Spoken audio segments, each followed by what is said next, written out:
안녕하세요. 분석의신입니다. 여러분을 토방에서 머리를 식혀드리고자 준비한 분석입니다. 분석 시작 전에 구독과 좋아요는 큰 힘이 되니 구독과 좋아요 한 번씩 부탁드리겠습니다. 모든 경기를 분석하지는 못하니 꼭 알람 설정해 두시고 긴급하게 올라가는 영상에 대한 분석과 정보 및 결과 예측을 놓치지 마시기 바랍니다.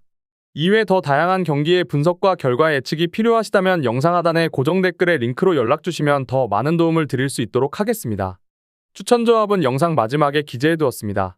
첫 번째 경기는 김포FC와 FC안양입니다. 김포FC는 지난 경기에서는 1대1로 아쉽게 무승부를 기록했지만 여전한 루이스의 득점 감각과 100분이 될 때까지 안산에 몰아치는 공격을 잘 막았다는 데에서 의의가 있을 것입니다. 수비진이 완전히 붕괴하면서 고전하고 있는 안양을 상대로는 한 골을 미리 넣고 실리적으로 움직인다는 김포의 플랜이 꽤 잘 통할 가능성이 높습니다. 무리하게 올라갈 상황은 아니지만 추가골도 가능하면 노려보기는 할 것으로 보입니다. FC안양은 뎁스가 매우 부족합니다. 공격은 공격대로 수비는 수비대로 풀리지 않고 있습니다.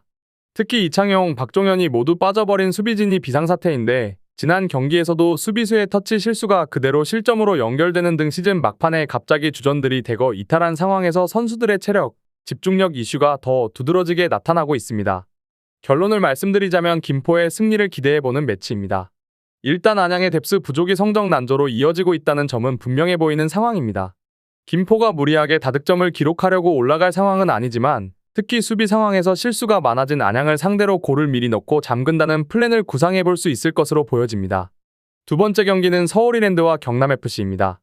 올 시즌 이랜드는 결국 일부 승격은 물 건너가고 말았습니다.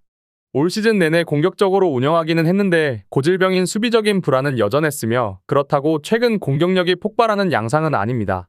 그나마 경남이 최근에는 너무 소극적이고 얼어붙어 있어서 득점력이 매우 부진한 편이지만 그렇다고 해서 이랜드에게까지 골을 넣지 못하는 모습을 보일 것 같지는 않습니다.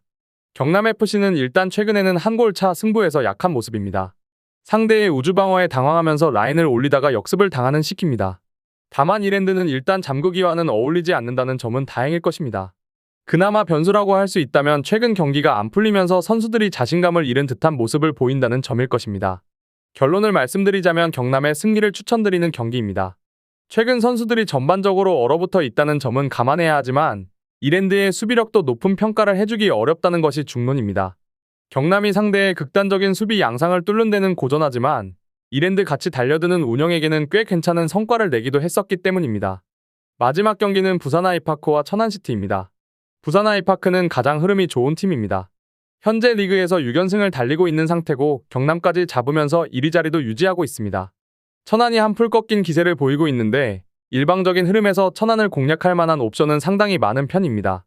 굳이 외국인 선수에게 기대지 않아도 전력과 밸런스가 좋고 중앙과 측면에서 모두 공격이 통하는 것은 상대의 감독도 부러움을 표시하는 요소이기도 했습니다.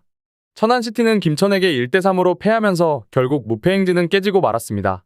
그동안은 안정적인 수비로 상대의 공격을 무력화하면서 역습으로 한 방을 구사하는 시기였는데 K리그 최고의 전력을 가지고 있는 김천을 극복하기에는 무리였던 듯 싶습니다. 결국 일방적인 공격 흐름을 상대에게 내줄 수밖에 없다는 점이 천안 입장에서는 전력 차이가 나는 팀을 상대로는 아직까지는 한계를 보이게 만드는 원인인 것 같습니다. 결론을 말씀드리자면 부산의 승리를 추천드리는 경기입니다. 천안이 일방적인 흐름을 상대에게 넘겨줘야 하는 상황이라 아직 기세가 좋고 밸런스가 좋은 팀을 상대로는 한계를 보이고 있는 것이 현실입니다.